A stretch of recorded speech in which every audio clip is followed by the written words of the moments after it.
Good evening. Welcome to Will Henry's Workshop. I am Will Henry, and this is Polly. And for some reason tonight she wants to hang around in the shop, and not sure why that is, but nonetheless I'm stuck with her. That's Polly's our second Airedale, and both of them have had issues with neurosis. The previous one, Maddie, was afraid of stairs. She could climb a cliff, but she was afraid of stairs. This one isn't afraid of anything as far as climbing, but she's afraid of my vise. If I touch the handle on the vise, she skulks away, and I don't know what that's all about, but there you have it. Anyway, tonight I'm about finished with the 375 Ruger on the Macmillan and the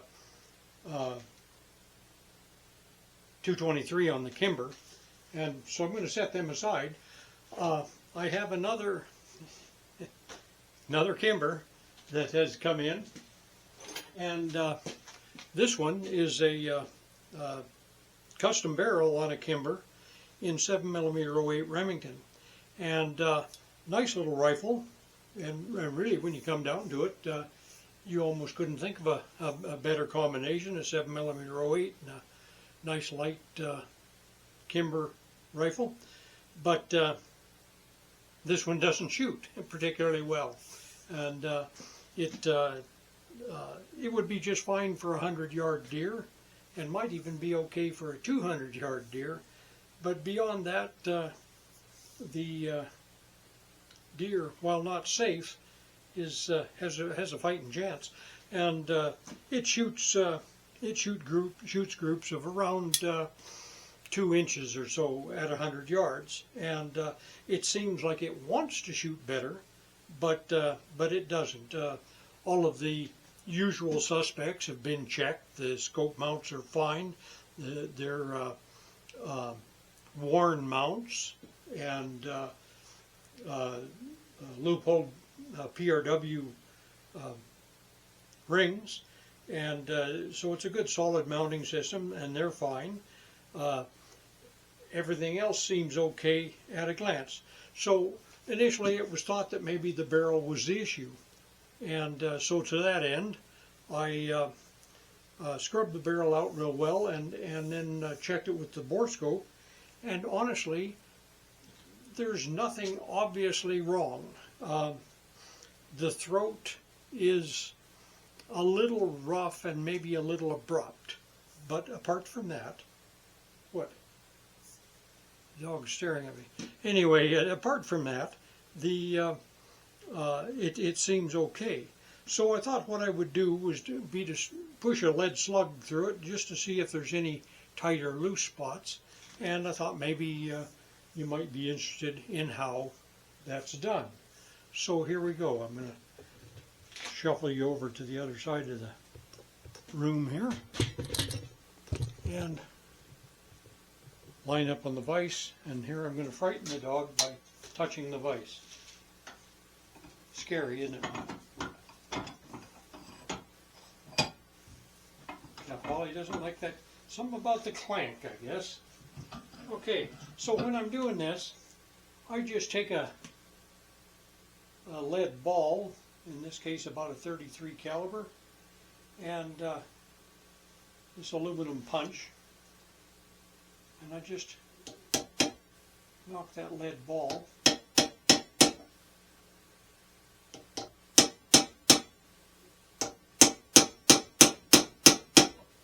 down into the barrel.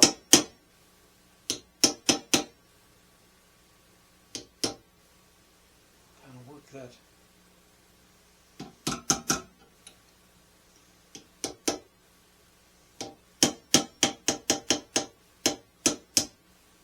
Okay, there we go.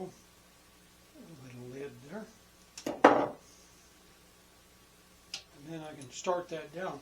Now, so to start with, I'm just going to take a rod. Here I've got just a piece of 1/4 inch mild steel rod and with some tape on it to protect the bore. And I'll just push that down. And so far it's very uniform. Not tighter or looser.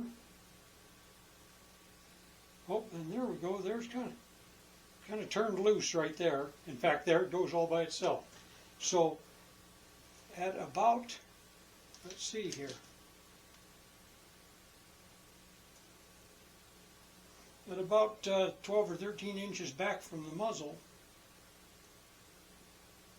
the bore obviously opened up. Now the thing is, when you're feeling a slug like this,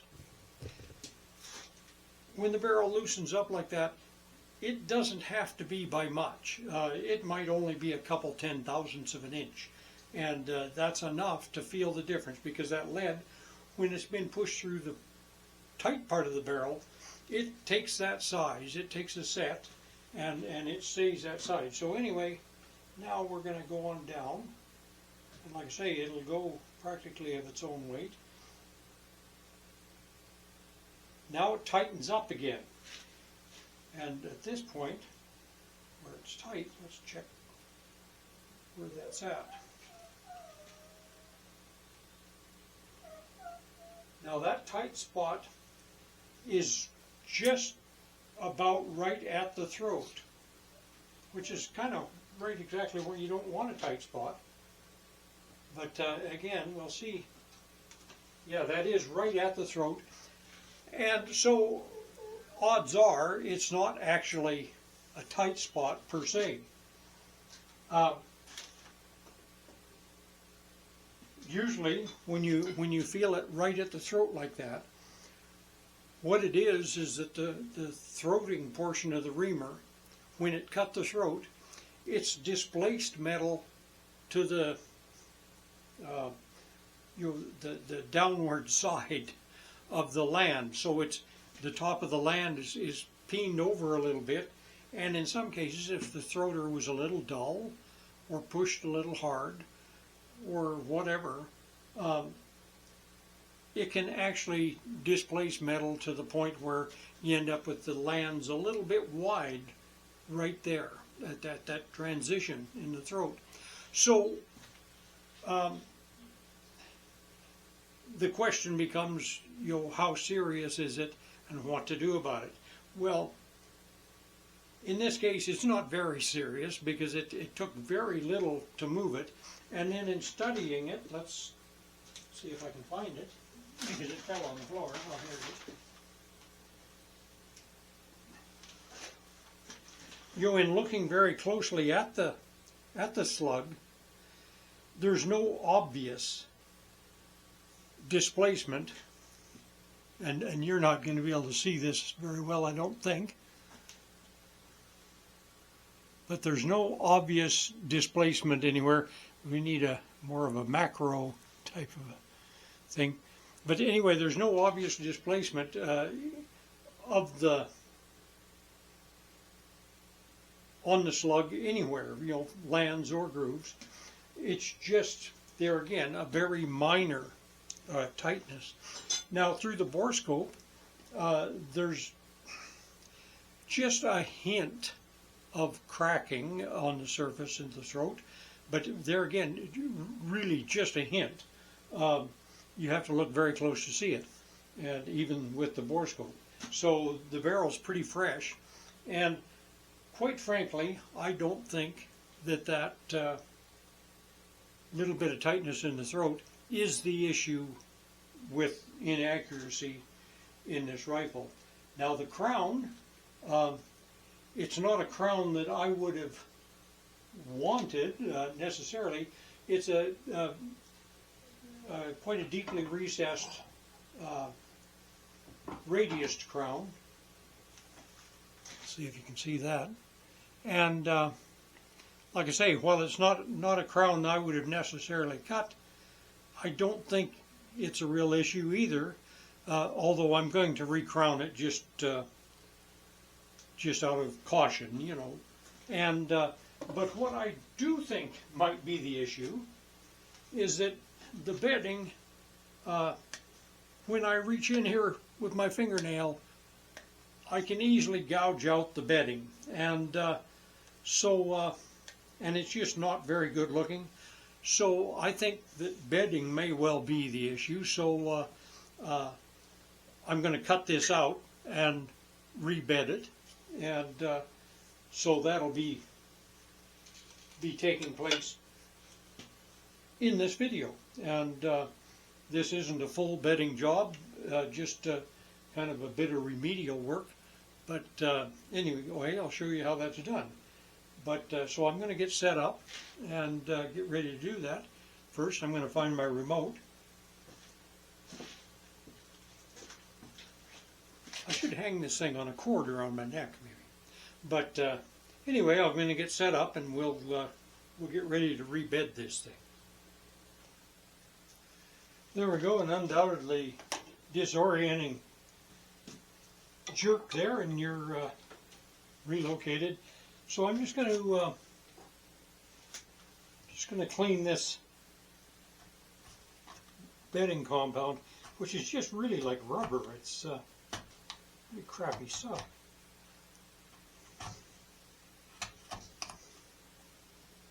Yeah, it's just very rubbery, and I just can't help but think that this is the main issue with this rifle, so that the barrel may well be getting a bad rap.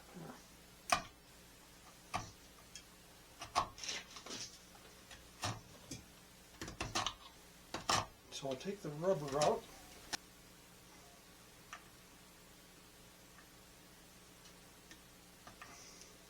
Yeah, here's an example of that bedding compound. Like I said, it's just like rubber. And I don't know, maybe in some circles that's proper, but wasn't the way I learned. So again, we'll try and get all that out of there. Now, with these Montana stocks, they're actually quite a good stock. Lightweight, they're pretty rigid, and I like the shape of them, really. So it's general, yeah, look, there's some more. And it's generally accepted, you just do a skim bed on top of it just to tighten up the fit a little, because there might be a little slack as it comes from the factory.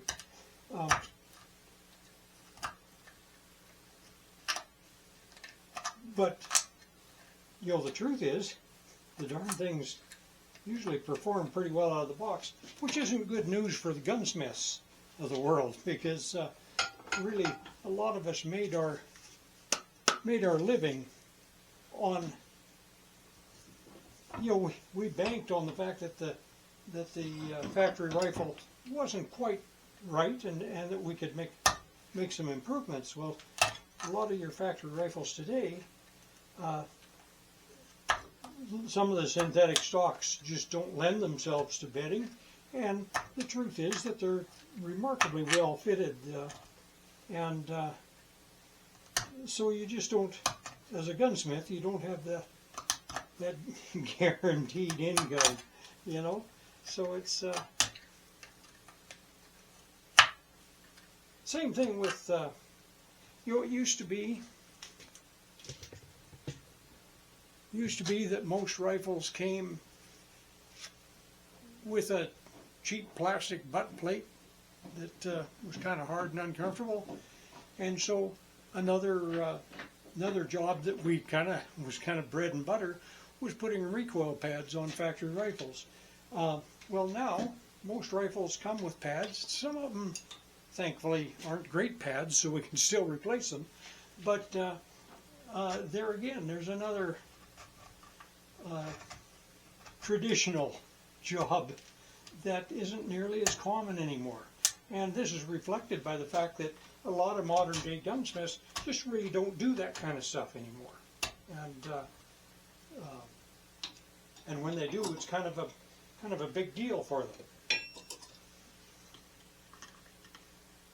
Now with this, generally speaking,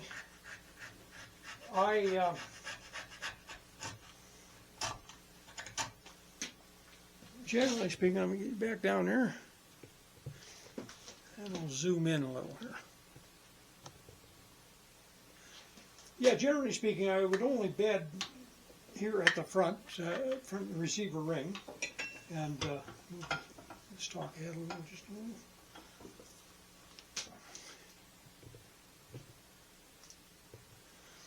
There at the receiver ring and at the tang, and really in between, I'd be just as happy with no contact at all. However,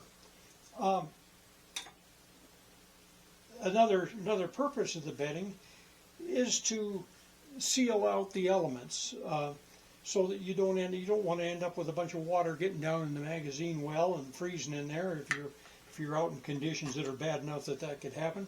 So in this case, I'll do a skim bed along the sides as well to seal everything up, and we just hopefully that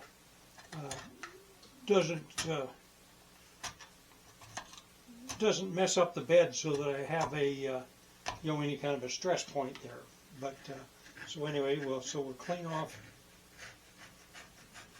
and this seems to be mostly just paint. This stock was painted a speckly black. But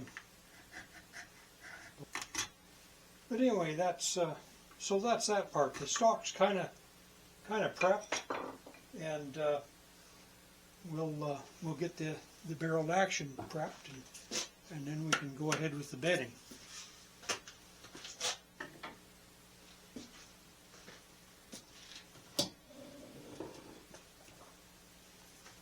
Now for the barreled action,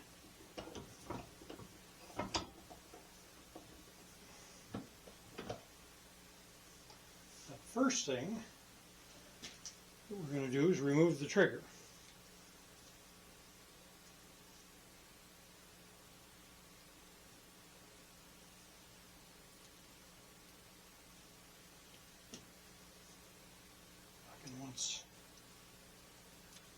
Pry out the proper wrench here. I think that's the right size.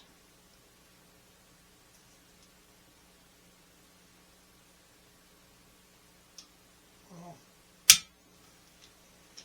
screws nice and tight.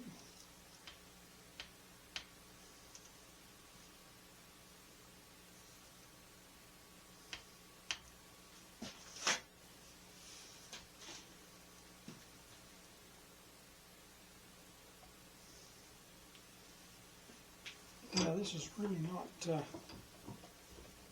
fitting well at all, so I'm going to get just a little aggressive here. I'm going to pause you while I get some tools. Okay, back again. When got this gun line scraper. I really like these for barrel channels and so on, because they're easy to control, and they do a pretty good job of scraping out material. I actually hate using them on the fiberglass stocks because it dulls the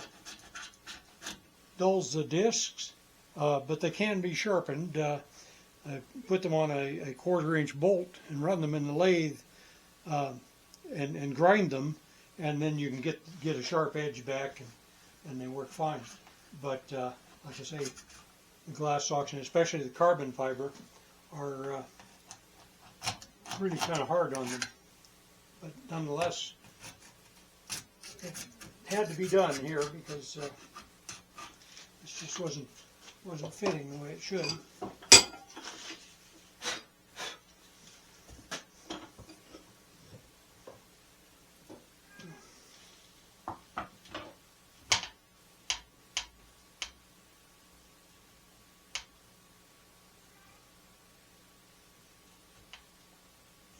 It's still a little tight right there at the front.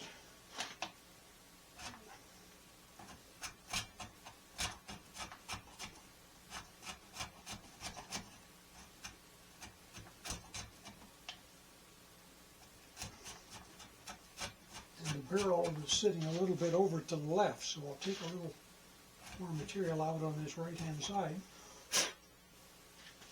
Let's see if we can't fix that up a little bit.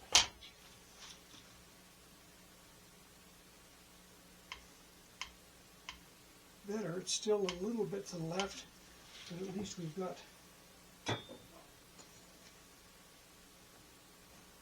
it's not wedging into the stock anymore.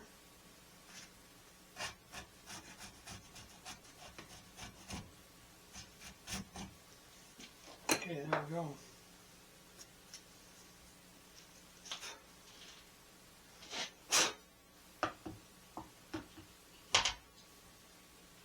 There. Now the barrel sits in the middle of the barrel channel.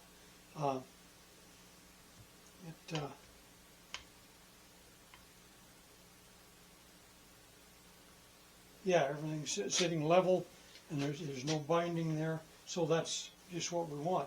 And so you always want to check that sort of thing, of course, before you put your release agent on the action, because you don't want to set the action in there and contaminate where you want your bedding to stick, because if you get the release agent in here, of course, then the bedding isn't going to stick, and we certainly don't want that. We've gotten rid of the rubber, but we want the good stuff to stick in there. Okay, so you know what? It's getting kind of late, and I know it's not late for whoever's watching this, or it might be Al, I don't know. Anyway, so I'm going to knock off, and I'm going to come back in the morning, and we'll mix up the compound. I'll decide just what compound I'm going to use, and we'll mix that up and get it set in here, and we'll rebed this rifle. And then while it's setting up, I can finish these two barrels and get them bead blasted and get them out of here. Well, hi, and welcome back to Will Henry's Workshop, where, as you probably recall, I'd gotten sidetracked trying to diagnose the inaccuracy issues with this Kimber 7mm 08. This is a kind of a semi-custom rifle. The rifle had been rebarreled and some modifications done to the action. A couple ounces removed. I would not have done that. They're already light enough. But anyway, it had some accuracy problems. I slugged the barrel, and we discovered that it's tighter near the muzzle. This particular manufacturer, I believe, claims they do that on purpose, and I can't dispute that. But it was also, it showed a tight spot right back in the throat, and I suspect that's not so much a tight spot as a deformation of the lands by the throater or throating portion of the reamer, whether it's because the reamer was pushed a little hard or was a little dull, or just because stuff happens, you know, I can't really say. Anyway, I polished that throat out a bit to smooth it out and to try and reduce that apparent constriction there, and I did accomplish that. While it still sticks a little bit, it's not nearly so much, and we'll see if that helps. One thing that the owner had mentioned was that velocity variations in this barrel seemed to be a little greater than he thought they should, and that could well be because of the throat. Maybe it picked up a little fouling from shot to shot. Who knows? That's what we're trying to find out. But anyway, during the investigation, we discovered that the bedding consisted mostly of a rubber-like material that I didn't think was particularly ideal. So we've hogged that out, and now I'll show you what I've done further. Ready for a little disorientation here.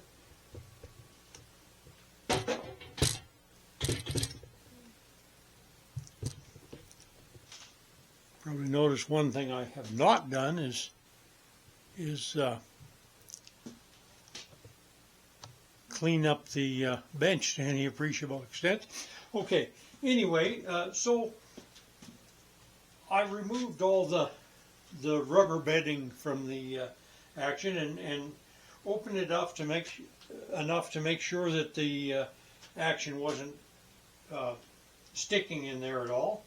I've got a couple layers of masking tape on the recoil lug, and I've got a couple layers just ahead on the barrel, and then a little further up on the barrel I've got masking tape and actually one layer of electrician's tape because I needed a little more space there. So anyway, that tape centers the barrel up in the barrel channel, and the action just floats back here. It just hangs back so that when I bed it, there will be no stress on the action whatsoever. It'll just be floating there.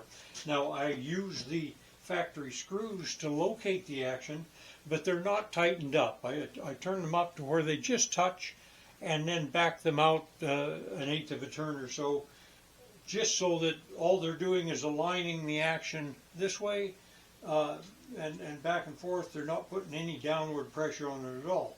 So, and the result should be a nice stress-free bed. So now that I've established that everything fits easily and there's clearance where I want it, I can set the stock aside for a moment.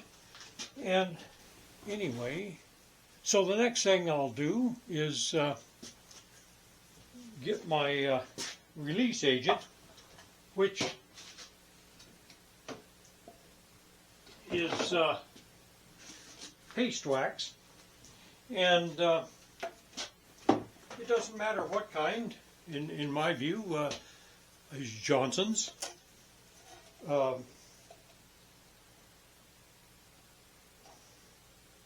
I can get the top off, I'd have to resort to a screwdriver here. So Johnson's works fine. A can like this lasts about 15 years. Or I've got this Min wax, which appears to be much the same thing, and so I use it as well.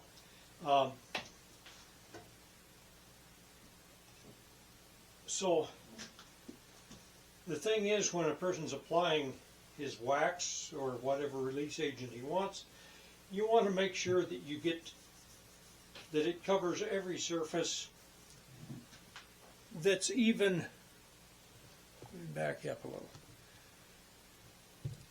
it covers every surface that's even remotely likely to get bedding compound on it. So I'll put, I'll make sure I get a bit of wax all on the bottom where it's going to be bedded, but as well I'll put it on the top and everywhere else. You want to be real sure to get down into the corners at the recoil lug, because you don't want to lock this thing in place when you bed it.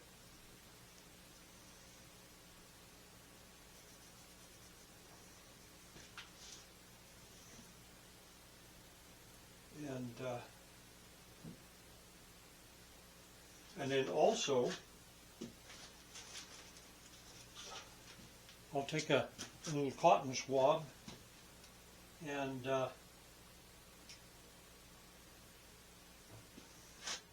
make sure I get wax down in the holes for the guard screw. And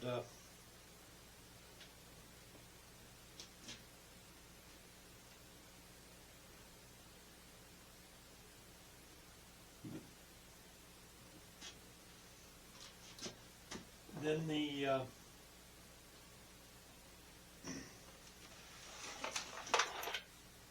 screws themselves,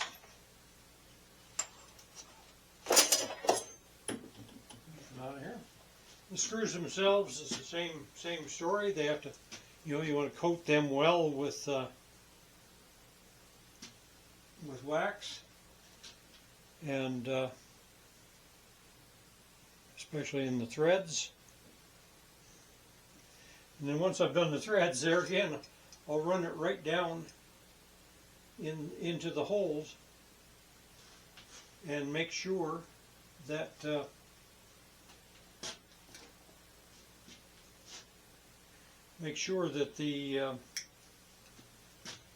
wax goes right to the bottom of the thread. And then I got to wipe away any excess, because there again I don't want any wax bleeding out into the bedding, and that could happen here because it's a blind hole at the front. Now at the rear, the hole goes through, so any bedding compound that gets trapped in there gets shoved right on through. But anyway, there's the front screw. And we do the same again on the rear screw.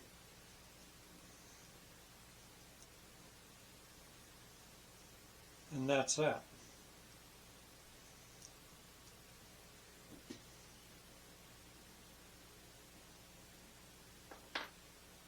So now we can be fairly sure that the darn thing's not going to get stuck when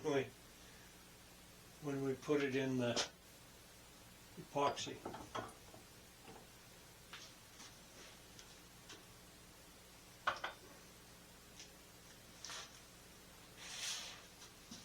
Now, having put release agent on the action, the barreled action, I then go along and I'll put wax on the outside and the top edge of the stock,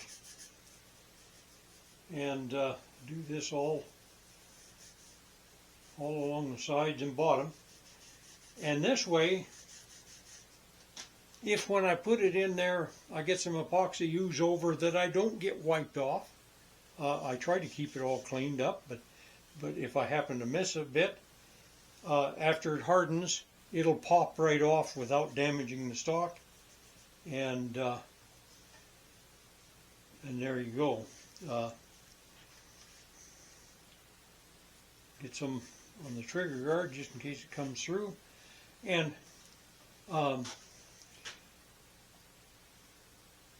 there may or may not be an issue with epoxy getting down into that hole, but I don't think it's going to be a problem. Otherwise I'd remove the guard, and well, you know what, in the interest of thoroughness and good practice, we'll go ahead and pull this guard out and make sure we get wax all around it.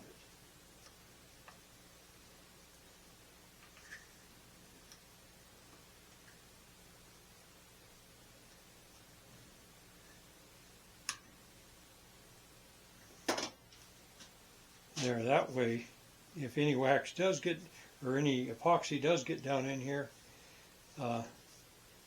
we don't end up with our trigger guard permanently glued into place. There we go. So that's that. And I'm going to pause for a second while I get the epoxy out. I'm not real sure what I'm going to use here. My preferred bedding compound is still my preferred bedding compound is still Brownell's Acroglass, the liquid, the original stuff.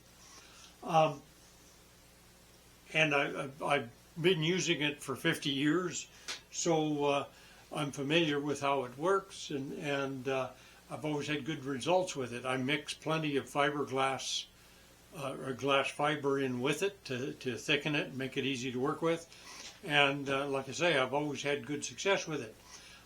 It also seems to be very compatible with any of the fiberglass stalks. The other thing that I quite like about it is that it's impervious to solvents like Hoppy's number 9. The Acroglass gel or the DevCon plastic steel are not immune to Hoppy's number 9, and they'll actually degrade from contact with it. They swell up and turns off. So so that's one reason I like the original Acroglass. Now in general, as long as you're not slathering your rifle with Hoppy's number 9, it's probably not an issue.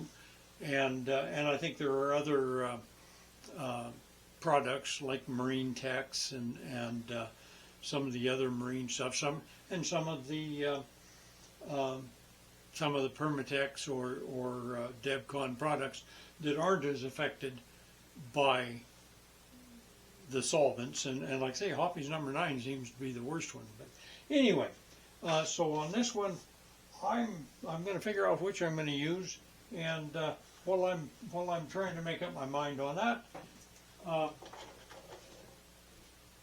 going to pause this recording. Okay, back again. So I've decided to go with the JB Weld Marine Weld. It claims a strength of 5,000 psi, and it's got a set time of 4 to 6 hours, which gives you a good working time. It's a 1-to-1 mix, claims to be chemical and petroleum resistant, which is what we want, and so it should work well. We'll see what it's like to work with.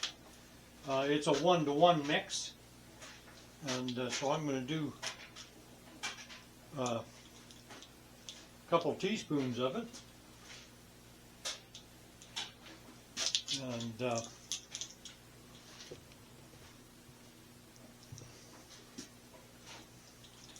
see what we get. It's a fairly nice consistency. It's thin enough that it shouldn't be too difficult to get into places, and yet thick enough that it's not going to run all over my shoes when I'm trying to put the thing together.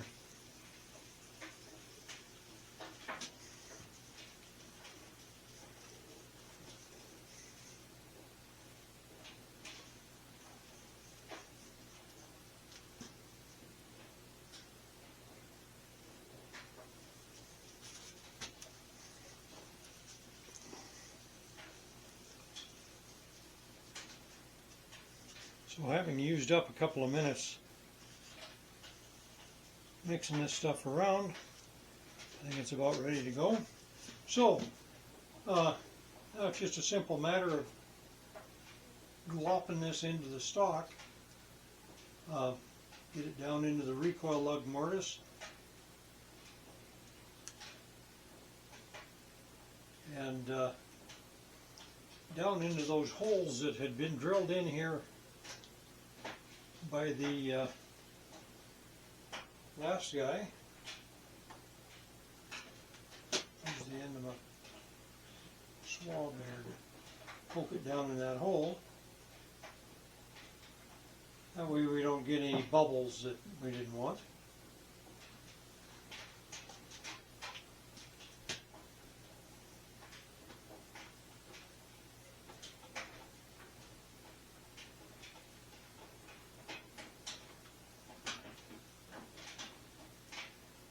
There again, try to get a good layer, and there again, a person wants to try and make this layer as smooth as he can, again to avoid trapping any air and ending up with bubbles in the finished mold.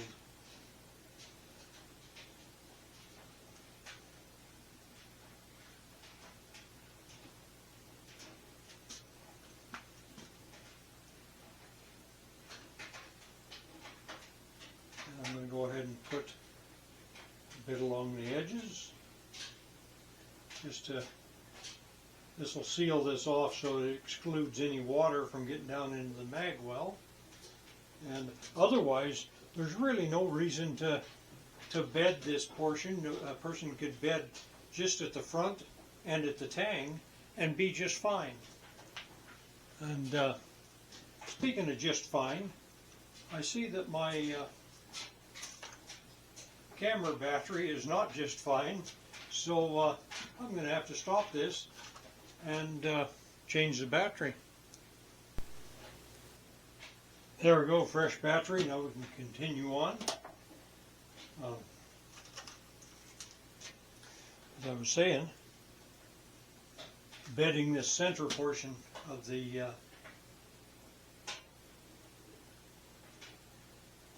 receiver or stock is really an optional thing, and the only reason I'm doing it is to, like I say, exclude water from getting down in the magazine well.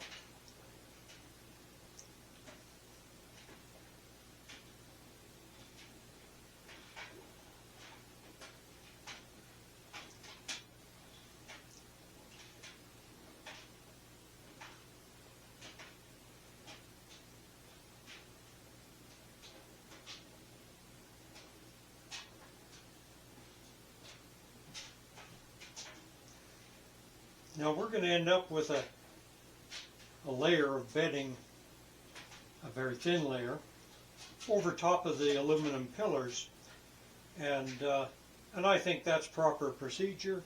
It gives you a nice smooth bed and a good fit between the top of the pillar and the receiver. I think the layer of epoxy there will be, 20 thousandths of an inch or less, and so it's not a big deal, but like I say, it'll fit better on the pillar. So we just make sure that's covered over.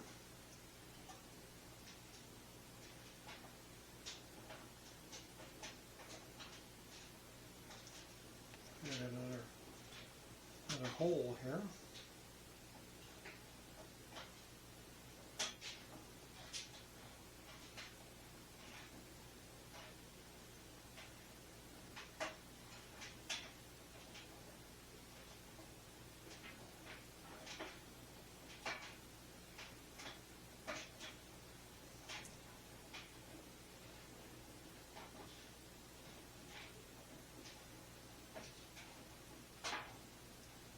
And there we go. So let me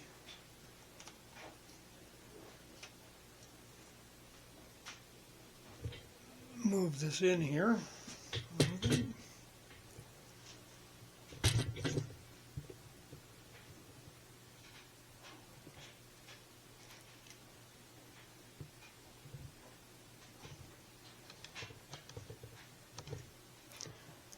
Okay, so there we go. We've got the epoxy in the stock, and kind of smooth that out and try and get that hole filled.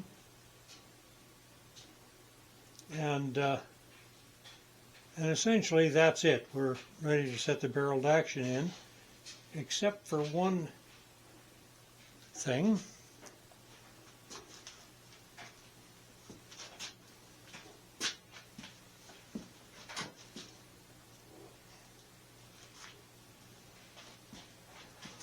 Whenever I'm bedding a rifle, I like to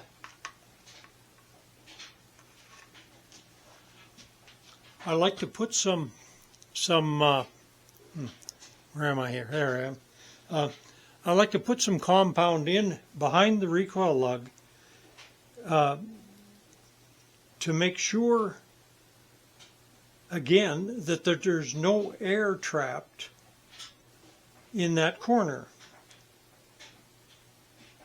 because otherwise you end up with a bubble right where you don't want one, and that's behind the recoil lug. And so I'll fill that in. Now with receivers like the Kimber or a Remington 700, this is pretty simple. That's about the only corner you have to fill. If you are working with like a Winchester Model 70 or a Mauser 98, I'll put compound all along the side there, because there's a bit of a contour there that again can trap air, and so I like to fill that in so that there's no air trapped in those areas. But like I say, on this one or on a Remington, this is about all you have to be concerned with. So there we are. Now I'm going to back you up again, just because I'll go over this way.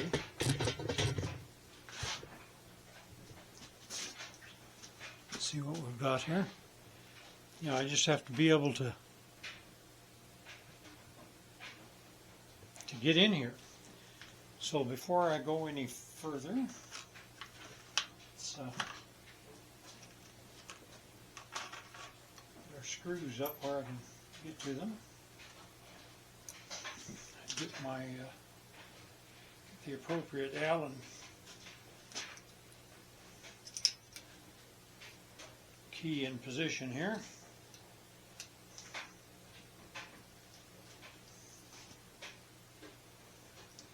And oops, there's a little bit of a bubble in waiting there, so we'll get that taken care of. There we go.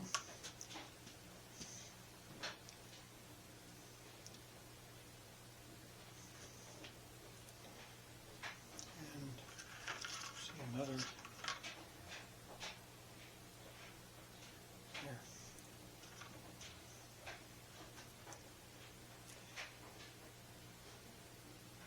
Now, in some cases, even with something like this steel filled marine epoxy, I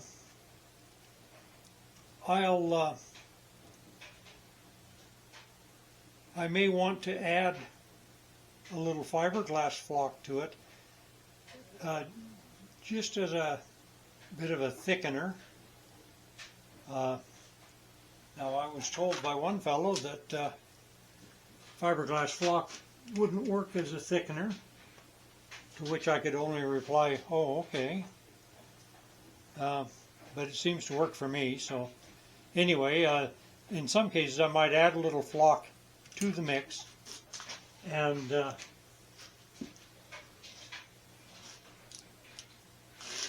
but with this one, that's absolutely not going to be necessary.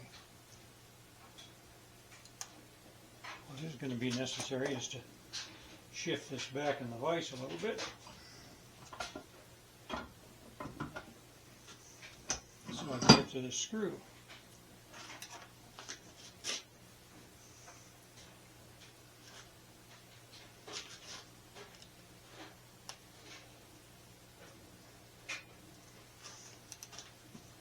And then, like I say, I'll push it down in here, and as I had mentioned,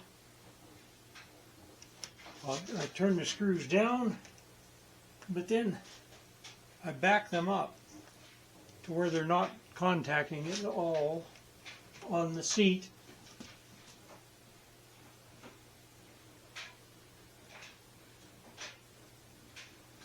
And you can kind of tell where you're at just by watching the epoxy along the edges.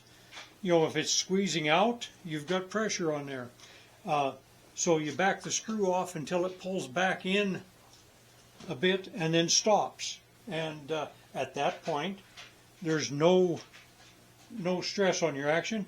The action's just sitting on these two bits of tape on the barrel, and which I can see you can't actually see both of them. There, now you can. So it's sitting on the two pieces of tape. There's no downward pressure on here at all.